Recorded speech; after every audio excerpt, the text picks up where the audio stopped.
ఆయన్ని అలంకరించుకున్న గుణాలు వేరుగా ఉన్నాయి. శమ, క్షమ, ఆ రెండు మనలో ఉన్నాయా?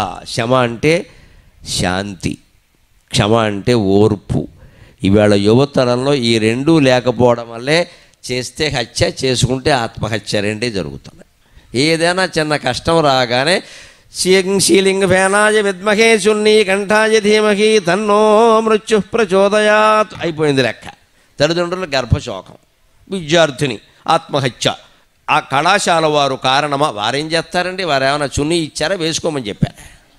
అసలు వాళ్ళకి ఎందుకు ఆ బలహీనత ప్రవేశిస్తుంది? శమ, క్షమ రెండు చెప్పాలని సిలబస్లో పెట్టి ఆత్మహత్య చేసుకుంటే నాది పూచి, నాకేం మొహమాటం లేదు. ఇక్కడ చెప్పరండి.